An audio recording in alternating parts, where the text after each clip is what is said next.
This is one of the craziest challenges I've ever done. So you really get to know your mind, body, and spirit when you put it to work. It literally felt like I had a Razor scooter, those old scooters, smacking me on the Achilles heel. I did a 4-mile walk during the day and at work, and then I did the last 23 miles on the elliptical. So it is what it is. I got it in. My legs are starting to feel it. My knees, this one in particular.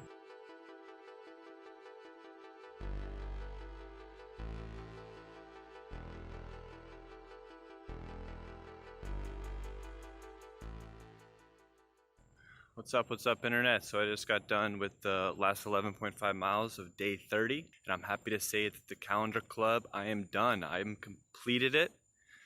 Not perfectly, but I completed it.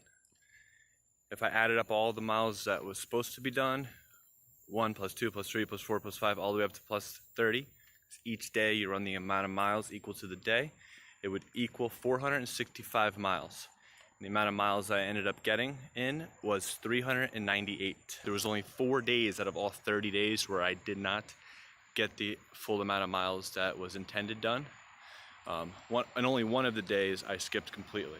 So 3 of the days that I missed, out of the 4, I at least got some miles in. Not all of them, but at least some of them.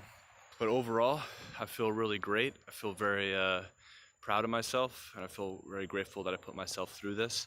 I find this exercise and this challenge to be one of self-awareness of mind, body, as well as spirit. So you really get to know your mind, body, and spirit when you put it to work. Impact injuries, Achilles tendonitis, heel, knee pain, and all that, where before this challenge I didn't know that I run in a way that produces that injury. You can learn a lot about your mind as to how we could be our worst enemy and how we can convince ourselves to do what we want to do and what we set out for, especially when it gets difficult, and how to ride the ups and the downs of running, where one moment you feel like you got to quit and the next moment you feel like you can run forever. So managing those emotions as well as the spirit, you really get to know how much you got in you when you don't negotiate with your goals and you go after it, and also how you can remain positive in a situation where, like, I felt like some of those days I'm missing, it was being negative, but it's just not being negative, it's being honest, that I gave it my best, and some of those days I wasn't able to accomplish the amount of miles set out. But overall, 398 miles in this month. That's more miles than I've ever run in my entire life in a month. One thing I got out of it was how amazing it feels when you get a run in first thing in the morning before the sun comes out. It is incredible. So if I can incorporate that into my weekly routine, 4 or 5 days a week, I could see myself having somewhat of a tremendous improvement in all aspects of my life. So follow me on Instagram at Miguel. It's my new account, and it would mean a lot to me.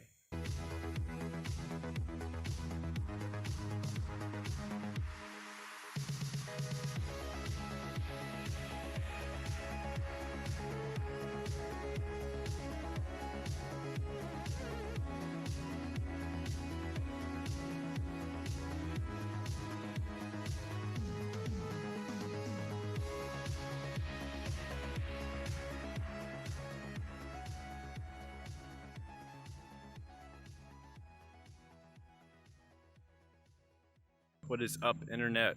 I just got done with day 10 miles of the calendar club, and I did the run at the gym because today I had off from work and it's super hot during the day, and I hung out with the family, so I decided to get the run done at night.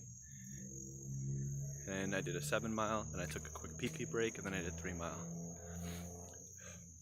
This is one of the craziest challenges I've ever done. It's really good for my spirit. I feel, and I've been noticing how this has been affecting a lot of other areas of my life as well. Everything from house chores to writing to dealing with prospects at work. Being able to go that extra mile. There is something to say about doing your own research and looking at something for yourself so you could figure out what the truth is. And it's layer upon layer upon layer. So I've been obsessed lately with digging for the truth as to what's going on in the world, as well as some self-reflection as to what I want to do in life, what type of meaning am I ascribing to.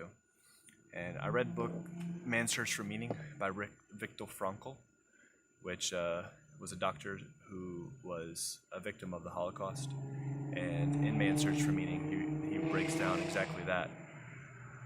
When you're stripped away of everything, what is the last human freedom that you have, which is the mind and your perspective of the mind and how you want to progress forward when you're faced with adversity.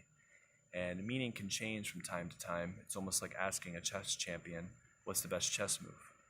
Well, it really depends on millions of different variables that are in play. So meaning can change from moment to moment. What's up, Internet? I just got done with mile number 13 of day 13. So I did 7 miles in the morning, got done around 6:15ish, and finished this one around 10:30. So this challenge is a bunch of ups and downs.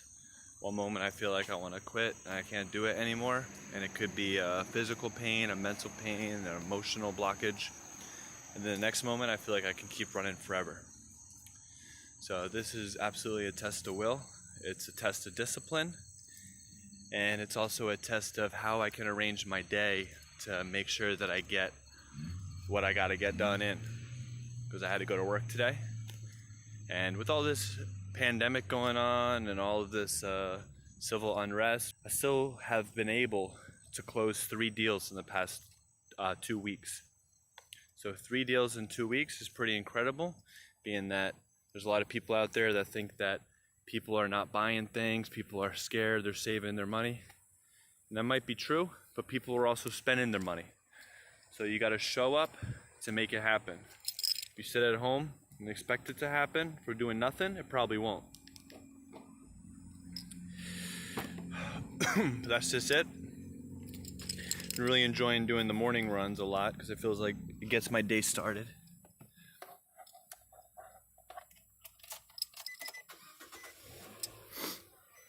That's about it. I've been doing walk breaks when I need to, not for too long. I try to keep each run under a 10 minute and 30-second run. When I'm not doing a crazy long, half marathon day or a marathon day, I know I can squeeze a mile out in like 8 minutes and 30 seconds. That's pretty much like the best that I've done in my 20s. When I was in middle school and high school, I did better, but I never did long distance like this. But I do listen to my body. And when I did the 2 mile every hour for 24 hours, that goal that I failed, which was 2 weeks after I completed the 4 miles every 4 hours for 48 hours, it literally felt like I had a Razor scooter, those old scooters, smacking me on the Achilles heel. So I don't mind admitting defeat when I can't progress. I don't need to break all my toes to prove a point. I'm not like David Goggins. But this challenge I feel very confident about, because I feel very prepared, I feel very rested, and I feel like I'm very much in tune with my body, and I give it the rest that it needs. I put the ice packs where they need to be put. I give myself a sufficient amount of rest in between runs, but still at the end of the day, I make sure I get it done. What's up, Internet? So I just got done with 15 miles on day 15. So this morning I did 6. I prefer to do more in the morning, but I woke up kind of late for what I normally was doing. So then after work, I got to the gym, and then I did the last 9. The 6 in the morning and then 9 in the afternoon. And I split the 9 into 2 runs, a 6 and then a 3 for a bathroom break in between. And usually when I run on the treadmill, I just hit quick start. And when it hits an hour, it goes on to cool down mode automatically. So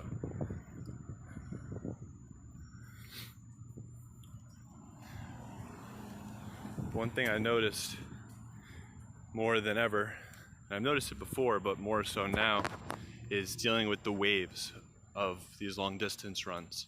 The ups and the downs, the highs and the lows. Where one moment I feel like I could keep going for hours, and then the next moment I feel like I can't go another step. I'm grateful that I did switch to doing a good portion of these runs on the treadmill, because my legs are starting to feel it. My knees, this one in particular, is really starting to feel it. I'm gonna go put ice on it and rest it. But overall, my mind feels incredible. I feel very calm. I feel very put together mentally. I feel a lot sharper. Alright, what's up internet? So right now it is day 16th, June 16th, and I pretty much let my knee and legs rest all day today. So now I'm gonna go get all of the miles in one go. What's up internet? So I just got done with 16 miles. It's like 1 o'clock in the morning, and I did it all back to back. I had to take a bunch of breaks at the gym during this 16-mile because of having to pee, because I drank like 2.5 glasses of water before I came here, and I had a little bit of pre-workout. So that's why I split it up into intervals, like a 2.5 mile, a 2 mile, and then the 6 mile, and the 5.5. I don't know, man. This knee pain is really starting to get annoying. I'm gonna go home and put a bunch of ice on it and see how it feels tomorrow. Running on the treadmill I think is helping a lot instead of running on the hard pavement. But I'm just gonna take it a day at a time. I'm been pushing myself, and I'm proud of what I pushed myself to do so far, and I'm gonna keep pushing as long as I can. So I'll see you tomorrow. That's it for now. What's up, what's up, what's up? So I just got done with day 20 miles. So I did 5.5 of a walk at work and after work, and then I just got done doing the other 14.5 on the elliptical. So the elliptical, I'm grateful that I switched to that. Much of an impact on my Achilles, heel, and my knee, so it gave that a break, but it gave me more of a workout, and I broke up much more of a sweat doing that 14.5 miles on that instead of just walking it. So I want to make sure that my heel and my Achilles get healed up as much as possible, so that way in the last week I can get most of the runs done as actually running. I want to get back in to getting the miles done, just feet to the road, man. So that's it. What's up, what's up? So day 27, I just left the gym and I did a 4-mile walk during the day and at work, and then I did the last 23 miles on the elliptical. So it is what it is. I got it in.